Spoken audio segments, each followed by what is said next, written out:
UP विधानसभा उपचुनाव में उत्तर प्रदेश के मुख्यमंत्री योगी आदित्यनाथ का डंका बजा है। 9 में से भारतीय जनता पार्टी ने योगी आदित्यनाथ की अगुवाई में 7 सीटों पर कब्जा जमाया है, जबकि जीत के तमाम दावे करने वाली समाजवादी पार्टी को महज 2 सीटों पर जीत मिली है। गाजियाबाद से लेकर फूलपुर, कटहरी से लेकर कुंद्रकी, भारतीय जनता पार्टी ने मुख्यमंत्री योगी आदित्यनाथ की अगुवाई में जीत का कमल खिलाया है, तो महज करहल और सीसामऊ में ही समाजवादी पार्टी की साइकिल दौड़ पाई है। गौरतलब है, उत्तर प्रदेश के मुख्यमंत्री योगी आदित्यनाथ लगातार उपचुनाव में एक्टिव दिखे और हर सीट पर अपने उम्मीदवार के लिए प्रचार किया, जिसका नतीजा भी देखने को मिला कि 9 में से 7 सीटों पर भारतीय जनता पार्टी ने जीत हासिल की। आपको बता दें कि यूपी के मुख्यमंत्री योगी आदित्यनाथ लगातार कह रहे थे कि उनकी पार्टी भारतीय जनता पार्टी जीत हासिल करेगी, लेकिन समाजवादी पार्टी अपने जीत के दावे कर रही थी, लेकिन जब नतीजे आए तो ये सारे दावे फेल साबित हुए। सबसे पहले मीरापुर विधानसभा उपचुनाव की बात करते हैं, जहां एनडीए की उम्मीदवार मिथिलेश ने जीत हासिल की है। मिथिलेश पाल ने यहां 30,796 वोटों से जीत हासिल की है। यहां समाजवादी पार्टी की उम्मीदवार दूसरे नंबर पर रही। इसके बाद अब बात करते हैं कुंद्रकी सीट की, जहां भारतीय जनता पार्टी के रामवीर सिंह ने बड़े अंतर से जीत हासिल की है। यहां समाजवादी पार्टी की एक तरह से जमानत ही जब्त हो गई।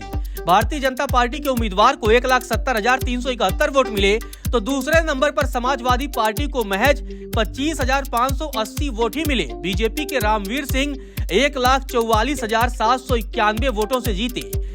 इससे अंदाजा लगाया जा सकता है कि यूपी की सियासत में मुख्यमंत्री योगी आदित्यनाथ का करिश्मा किस हद तक चल रहा है। वहीं गाजियाबाद में भारतीय जनता पार्टी के उम्मीदवार संजीव शर्मा ने 69,351 वोटों से जीत हासिल की। समाजवादी पार्टी भी यहां दूसरे नंबर पर रही। इसके बाद बात करते हैं खैर विधानसभा की। खैर में भारतीय जनता पार्टी के सुरेंद्र ने 38,393 वोटों के बड़े अंतर से जीत हासिल की। यहां भी समाजवादी पार्टी की उम्मीदवार दूसरे नंबर पर रही। अब बात करते हैं करहल की, जहां समाजवादी पार्टी के उम्मीदवार तेज प्रताप को जीत हासिल मिली है, लेकिन तेज प्रताप को महज 14,725 वोटों से ही जीत मिली है।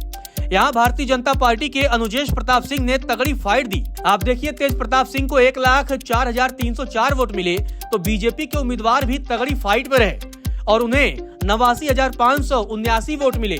तो कुल मिलाकर मैनपुरी की करहल में भी योगी का जलवा देखने को मिला। ऐसा इसलिए क्योंकि जो जीत का अंतर है वो बेहद कम है और 14,000 वोटों से ही तेज प्रताप जीते हैं। इसके बाद अब बात करते हैं सीसामऊ की, जहां भी समाजवादी पार्टी को जीत तो मिली, लेकिन हार जीत का अंतर बेहद कम रहा। समाजवादी पार्टी को 8,564 वोटों से जीत मिली। बीजेपी के सुरेश अवस्थी यहां दूसरे नंबर पर रहे। सीसामऊ में समाजवादी पार्टी की नसीम सोलंकी को 69,714 वोट मिले, तो भारतीय जनता पार्टी के सुरेश अवस्थी को 61,150 वोट मिले। इसके बाद अब बात करते हैं फूलपुर की।